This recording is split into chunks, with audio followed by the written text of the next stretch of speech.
Health with Paul Rosen. Our diets, our Western diets in America are just really, you just don't realize how poor they really are. What would you say to others who would like to feel better? Sometimes you need to find the instruction. That's where the testing and everything comes in, because without that knowledge, there's no way I could have got to the point where I'm at today. Straight talk about health. And then I start preaching and telling them what I've been doing.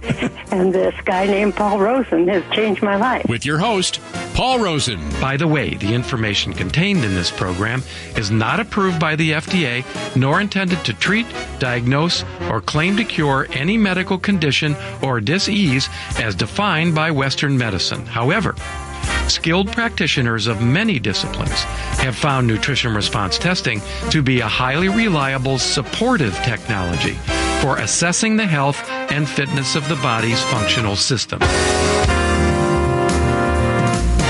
I'm going to cut to the chase here on hand sanitizers, folks. Just stop doing it. Hand sanitizers. Get it out of your house.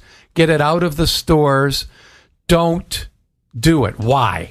Well, number one, studies show that simply washing your hands with soap and water is just as effective as putting an antibacterial triclosan is the most common antibacterial ingredient in commercially available hand sanitizers. Just washing your hands with soap and water is equally as effective as using those hand sanitizers without the downside side effects of exposing your body to antibiotics. We've talked about that many times. And alcohol, which is very harsh on skin. I think that could be a drying ingredient too, could it not? Alcohol? Very harsh on skin. Okay, there you go. It absolutely is a drying ingredient. So that's the bottom line with hand sanitizers. I mean, I could go on and on about the various facts and this and that and everything else, but bottom line is don't do it. Don't try to turn your house into a hospital. Hospitals are one of the most dangerous environments for any human organism because of what they have to do and what they've done with all kinds of use of various drugs, like antibiotics and preparatory chemicals for surgery and all of that. They've created some really amazingly lethal bugs. And we've talked about those in the past before. So hand sanitizers, as we mentioned, they're about a $1.7 billion industry, or will be within the next couple of years. And we've been sold on this idea that if you use them, you're making yourself healthier. But in fact, the opposite may be true. Hot water is not necessarily better than cold water to wash your hands. So it doesn't really matter. And in some cases, hot water may cause susceptible skin to become more irritated more quickly. And as I said, hand sanitizers are marketed to kill more germs than regular soap, and then the studies simply do not back that up at all.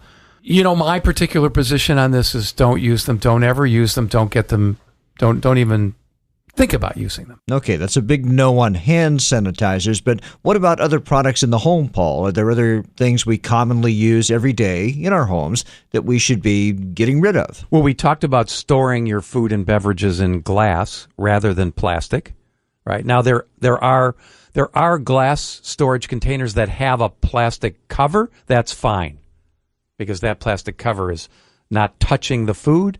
And if you're taking my advice and not putting in hot food, right?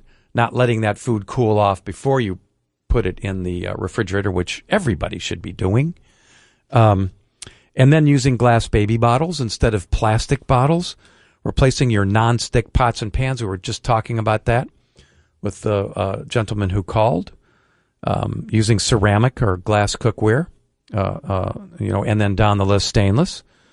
And then filtering your tap water in order to filter out chemicals, including fluoride, which have negative implications for the bladder.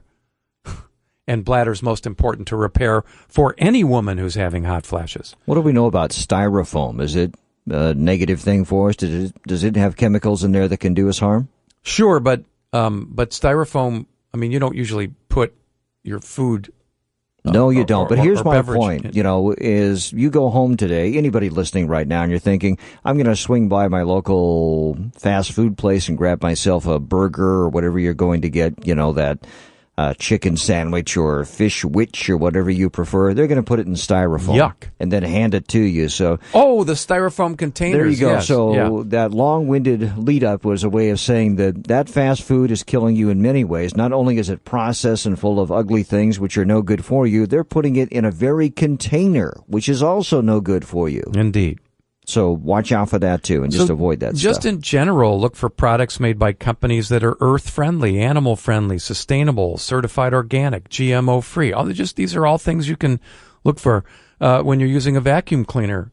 If you use it with a filter, HEPA filters is one of the major routes of exposure to flame-retardant chemicals, which are highly estrogenic, meaning they disrupt your hormones, mechanism, and then avoid stain and water resistant clothing, right? Furniture and carpets to avoid the PFCs. Really important, right? Those are the fire retardant chemicals.